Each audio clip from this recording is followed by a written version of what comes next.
खिलाफ भागेगा तो भी जेल में, और बचाने जाएगा तो भी मार खाएगा पब्लिक के हाथ की। पब्लिक तो मार डालेगी। तो इतना घटिया कानून जो हम लोगों के खिलाफ बना है, और इसका विरोध आज अपन ने शांतिपूर्वक तरीके से एक सांकेतिक धरने के रूप में, रैली के रूप में दिया है।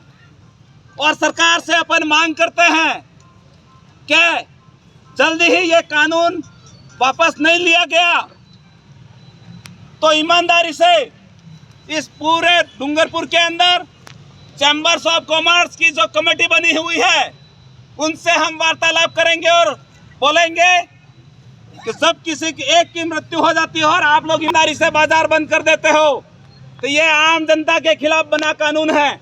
और इस कानून को वापस लेने के लिए चैम्बर्स ऑफ कॉमर्स ऑर्डर दे और आपकी सारी दुकानें हमारे बिना आवाज के बंद करवाए। और बाजार के अंदर वेरी गुड, जितने भी हम लोग टेम्पो चलाते हैं, चाहे जीप चलाते हैं, चाहे बस चलाते हो या फिर कोई बाइक चलाते हो, मेरे भाइयों आप सबसे दो हाथ जोड़कर विनती है कि कोरोना काल में हमने कितना समय गुजार दिया, हम भूखे नहीं मरे थे।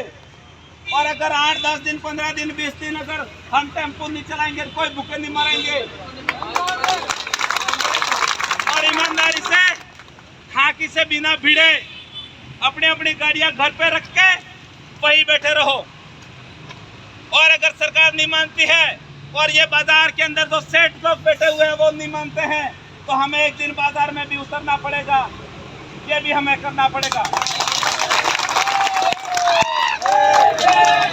हम लोगों को टंटे मामा बनने की जरूरत है, भगत सिंह बनने की जरूरत है। हम हमारे हक अधिकार के लिए अभी नहीं बोलेंगे तो एक प्रयोगशाला के रूप में ये सरकार एक के पीछे एक प्रयोग कर रही है हमारे पीछे। और इस प्रयोग को अगर सफल होने दिया तो आने वाले समय में आप लोग आंदोलन नहीं करोगे, आपके बच्चे भी होंगे, बहरे पैदा होंगे।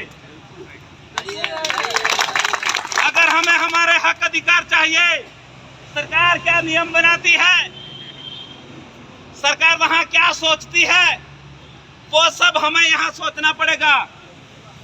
और आज के दौर में सोशल मीडिया के माध्यम से देश लेवल के अंदर क्या हो रहा है आपको सबको पता है। हम हर रोज फर्जी पिक्चरें देखते हैं, फर्जी गाने सुनते हैं, इधर इधर नशों में घूम रहे हैं। अगर हमने यही किया तो आने वाले समय में हमारे बच्चों का भविष्य खत्म हो जाएगा और वापिस ऐसी व्यवस्था लागू हो जाएगी जिसके गले में हांडी होगी और पीछे झाड़ू होगा। अगर वो व्यवस्था नहीं चाहिए तो हम सबको, यहाँ जितने भी समाज के बैठे हुए मेरे भाई हैं, मेरे वडील हैं, काका बाबा हैं, आप सबसे दो हाथ जोड़कर विनती है और खाकी वाले भाइयों से भी विनती है कि कहीं न कहीं आप लोगों को भी 10वीं पास पढ़ के नौकरी मिली है। पूरा नहीं लगे लेकिन जो सत्य है वही बोल रहा हूँ मैं। आप भी गरीब तबके के हो और इन युवा साथियों को मदद करो। आपके माँ बाप के पास भी गाड़ियां होगी और वो भी गाड़ी लेके निकल गए और गलती से ये कानून उनके ऊपर लागू हो गया तो मैं जेल में रह के आया हूँ, क्या तकलीफ है हमें पता है। इसीलिए जो ये कानून बन रहे हैं, इस कानून के खिलाफ में आप सबको एकजुट होने की जरूरत है। कहीं कुछ भी हो जाता है, बाधा के हंगामा नहीं खड़ा करना है, लेकिन अपनी मौजूदगी जाके दे देनी है। आप अगर मौजूद रहोगे, सामने वालों को हिम्मत मिलेगी। आपने मुझे यहाँ बोलने के लिए मौका दिया, आपको जोहार, जय भीम, जोहार सलाम।